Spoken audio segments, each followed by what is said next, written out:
It is another episode of Amjambo Time. Thank you for all who help us to broadcast this unique program.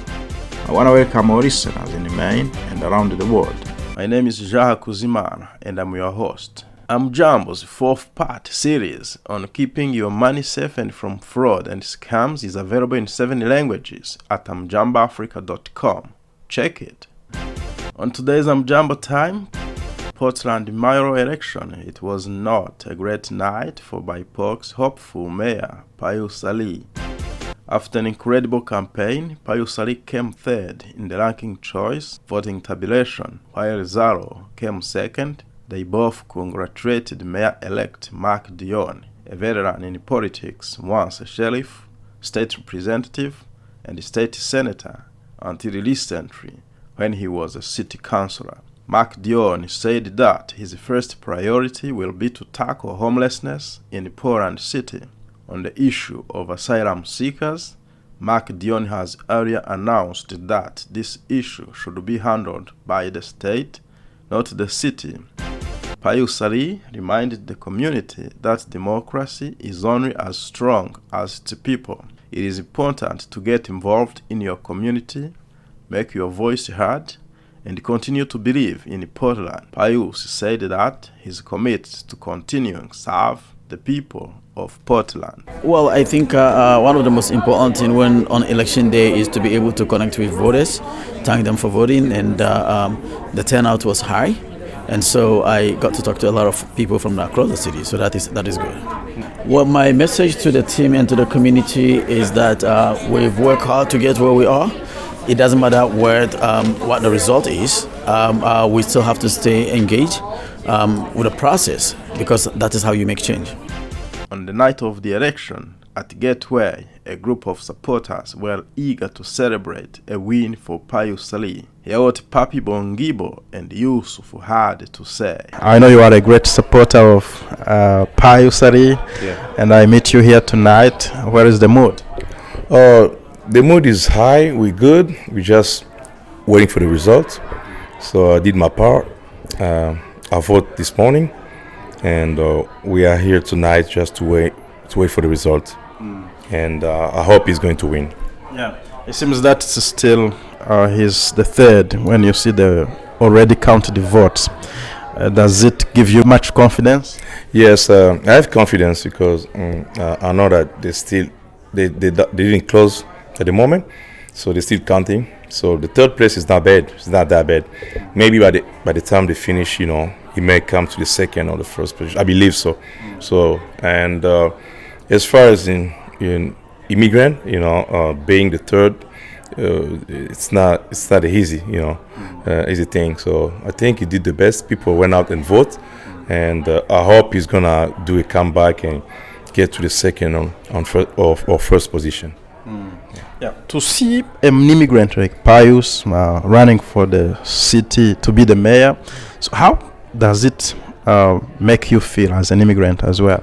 Proud, and we need more of people to do like Paris as an immigrant, because I'm originally from the Congo, and I choose Maine as my my place to live. So we're here, and I love being here. So to see Pius did what he did is just giving me, and I think all of us the strength to believe in ourselves. I'm with Yusuf. Thank you so much. I came here for support, to show support for my brother and my role model, Papy.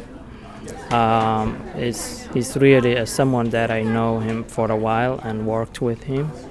And I was hoping that he will make above 55 or 50, but it turns out that the results will go to rank choice, and the final result are not in today.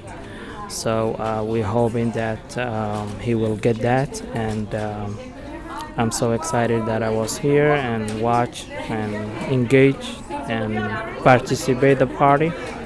And we're hoping that tomorrow will be a good day for us.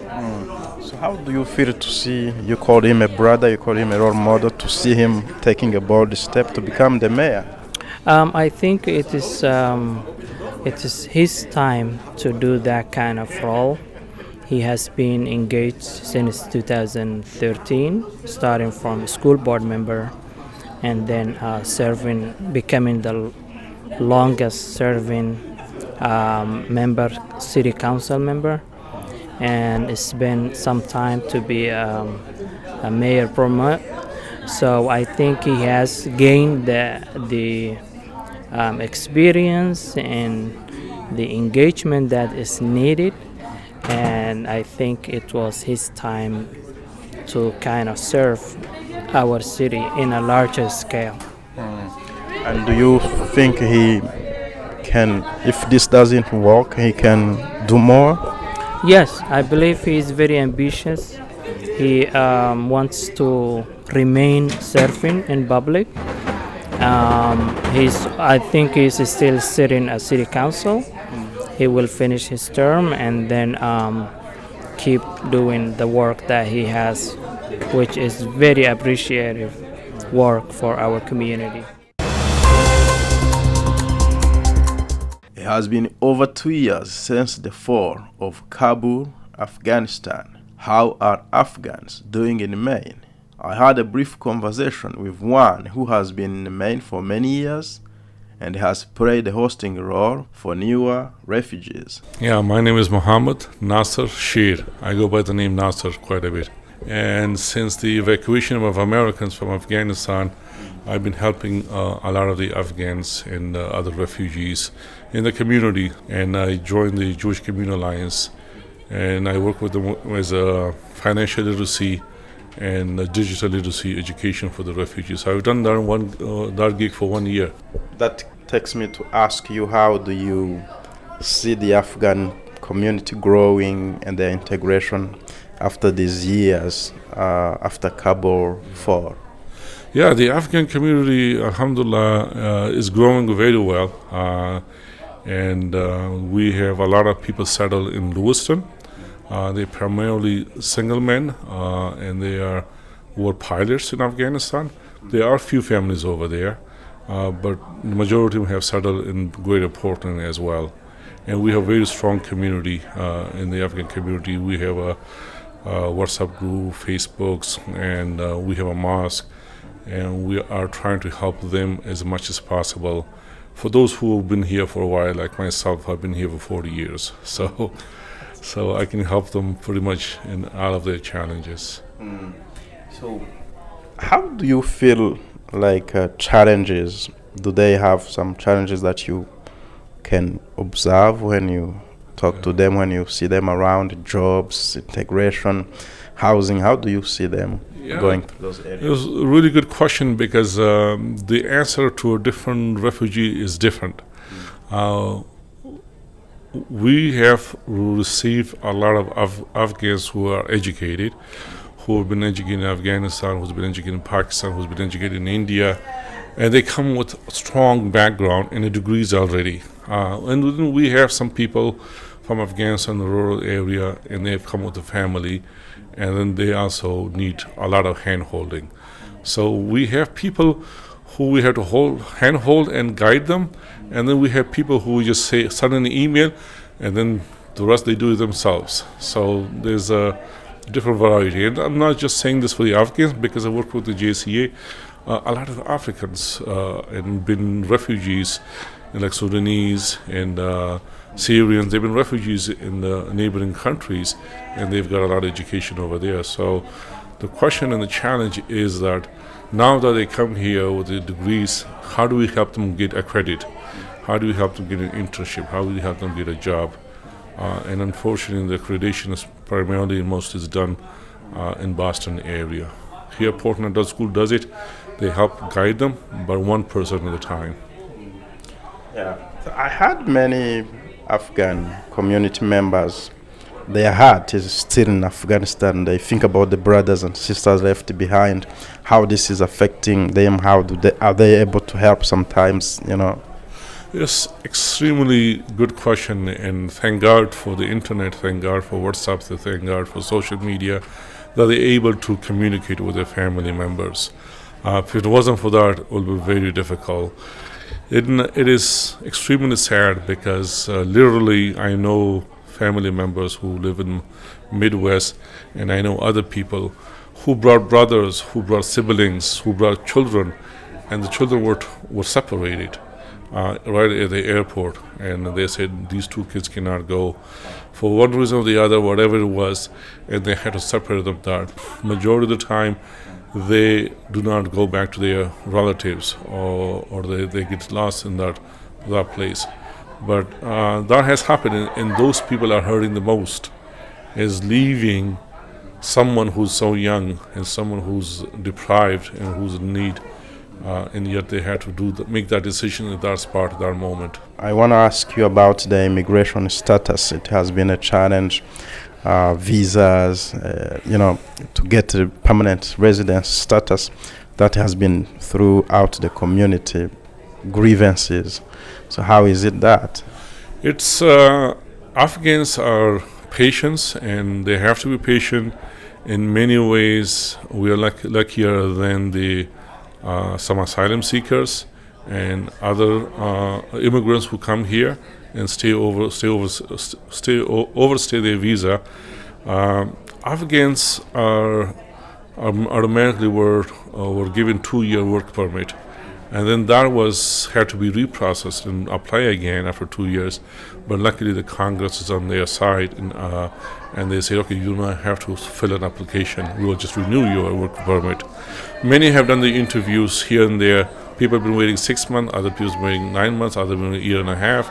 It's different. The immigration is overwhelmed, as you know and I know.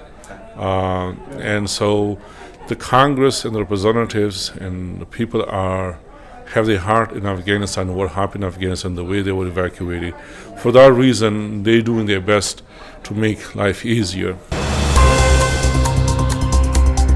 BIPOC-led organizations can apply for funds through the Maine Community Foundation. Find out more. I am Gloria Aponte. So now I'm a senior community partner. So the Maine Community Foundation is kind of young for a foundation, a community foundation. It was founded in 1983. So we started doing grant making, community-based grant making in 1986.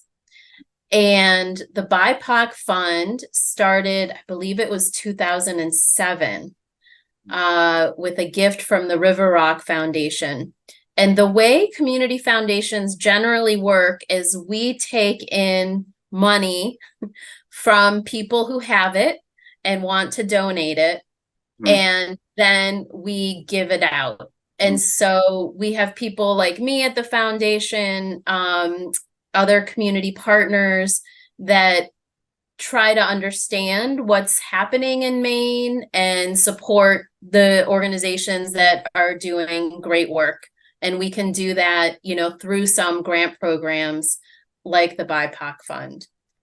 The grant making is done by our community-based partners. I get to support the community-based advisors. And I actually was a BIPOC Fund advisor before I started working for the foundation.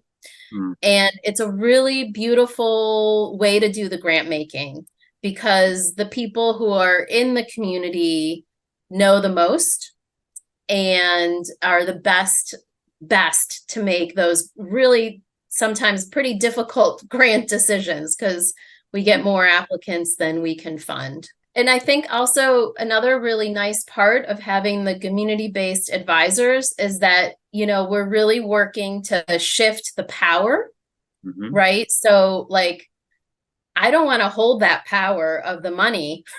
The community should have as much of that power. And so that's really built by relationships and having the community be able to make those decisions. People began searching on the internet. And so the foundation came up because we have done some racial equity work, and we do have the BIPOC Fund. So since that time, I think we've gotten more and more donations, and, $5, $10, $100, up to, we got a donation this year from an anonymous donor for $500,000. So that will help the fund give out even more money. And I was really excited to get that donation because it's really helping us make some good changes to the fund that I think really will support community and help those big changes happen. Tell me about people that you are supporting, how many, just in numbers, if you can, communities who are being under your support and Yeah. So last year we got 70 applications, and we were able to fund 35 of them. And we granted $327,000 through the BIPOC fund. In addition, we had donors, or some of our donors picked up 17 grants. So that was for $114,000. So in total, if I can add, it's, over 50 proposals were funded. In 2022. 2023. 2023. Yep, the grant due date is February 15th. So we do the grant making. The advisors meet in April to make those decisions. So 2023, about 50 organizations were supported. And the maximum amount is $10,000. We used to have project support and what we call general support.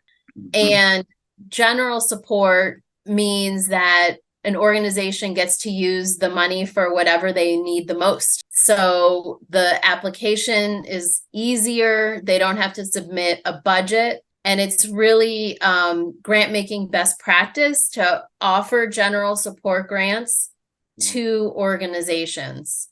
So that's a big change for this year. Yeah, we can talk even more about that. Now you are mostly established and the community is getting to know you. By BIPOC, they come to you. So how are you going to manage the way forward? Well, we want to we usually provide some information sessions every year to the community. And this year, especially because of the changes to make them all general support. And they're also going to be grant funding for 2 years in a row this year instead of 1 year. So we're going to do a series of information sessions. And my colleague and friend, John Ochira, will join me in Portland and in Lewiston. And we're going to try to do some in-person sessions to connect with people in person. And then I'll also do one, I believe, up in Bangor. So we'll do those information sessions in person. And I'll also continue to do one on Zoom to talk about the updates and answer any questions people have. Tragedy of Lewiston left a lot of emotions, and community members are still emotionally disturbed. Some members from Burundi do not even want to comment, saying they are still fearful. But Amjambo Time talked to Landry Kwizera, the newly elected leader of Rwandan community in Maine, and listen to what he has to say. I will say that maybe on the behalf of Rwandese community, everyone was checking on every individual that they knew who lived in the Lewiston area, and we were checking on each other. I received phone calls from different families that live nearby Lewiston, and I appreciate how everyone was coming together, checking on everybody that they knew, and that was a good sign of solidarity. And speaking of like someone who lives in Maine, just like a Maine resident, it was a tragic, but also I was humbled and very appreciative on how every people from different backgrounds, from different communities, they came together. They were trying to console those who lost the family members, and the state as well. On the state level, they're trying to see how they can change some policies in terms of guns regulations. And also the other thing that caught my attention was on a personal level, again, like I said, I'm a mental health expert. I was also able to know that the guy who was behind the mass shooting, he was admitted in mental hospital like for 2 weeks, and there were some signs that he let people know that he was mentally struggling, yet he was prematurely discharged. So again, this speaks volume how mental health is very critical, and we see this within our American citizens, and it's not discriminative. We can also see it within our own community. So it was tragic, but at the same time, I was very touched by how everyone was gathering together in the memory of those who lost their lives. So do you have any suggestion of how these mental health issues should be detected in the area, and probably so that someone can be helped to cope or even to be isolated from using guns or any other material that can harm other people around them? I think before we have high expectations, I will put responsibility to every family members. And if you know that you have a beloved one, you have a brother or sister who's struggling with any type of mental illnesses, whether it's depression, anxiety, schizophrenia, we just need to be supportive rather than just judging them. Because we see most of the time people don't seek for help or mental health support because there's a social stigma. The moment they know that you're struggling with anxiety or depression, you are more likely to be looked down at.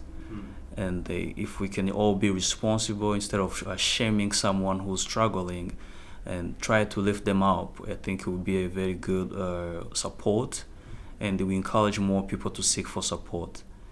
And also, the other part of what I can make a comment on, it goes to professionals.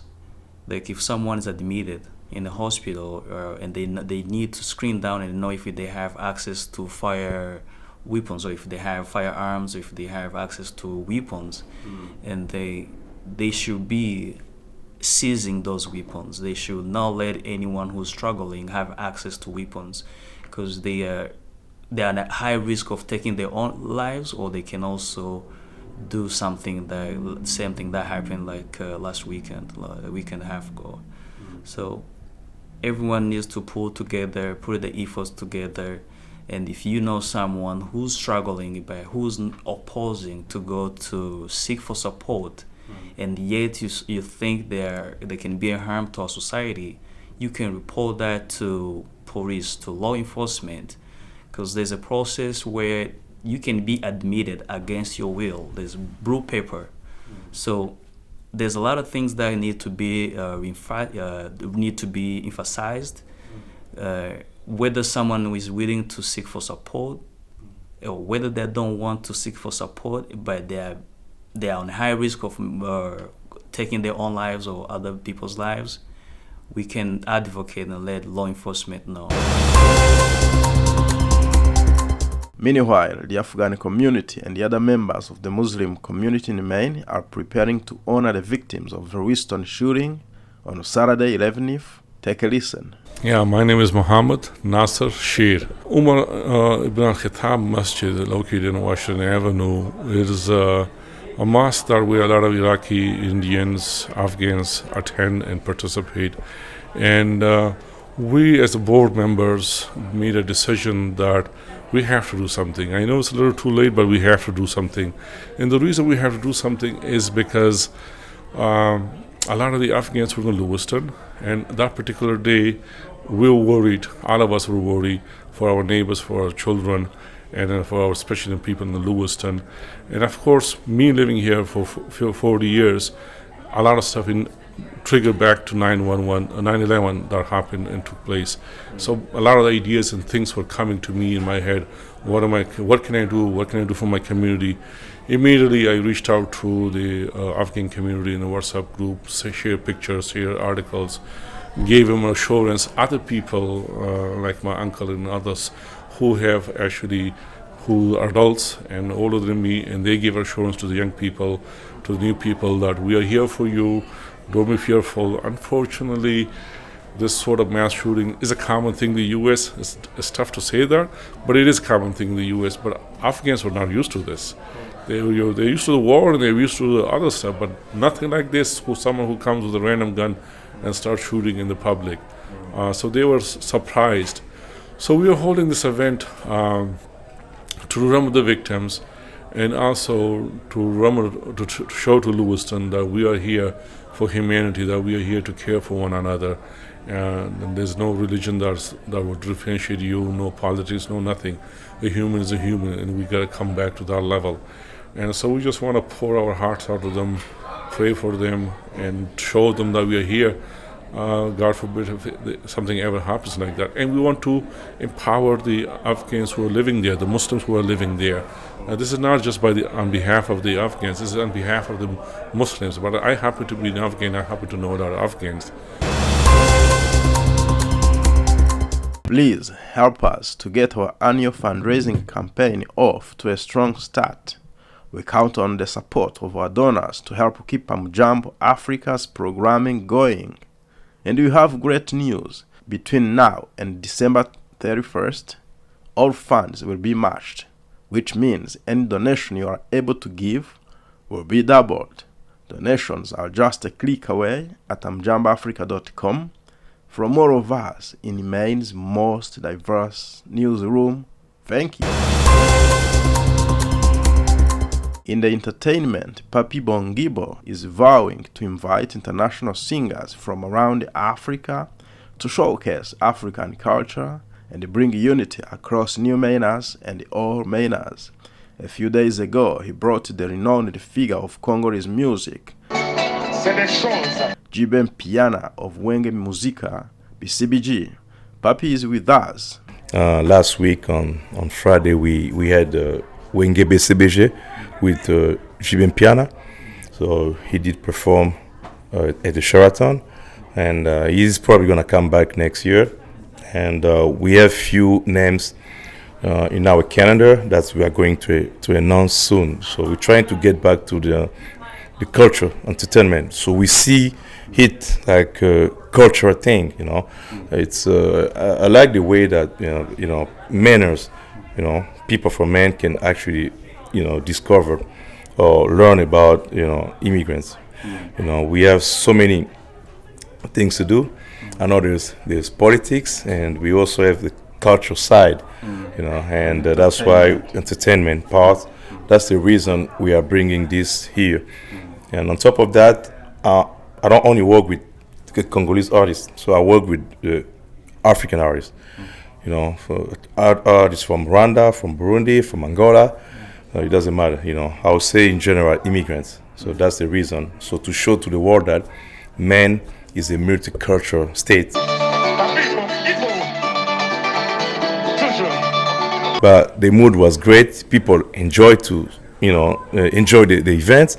You can tell because they were taking, video, pictures, dancing. So I would say the mood was great. So they loved it. And that's the reason they even beg us, they're asking us to bring the band back again for next year, which we're gonna work on it.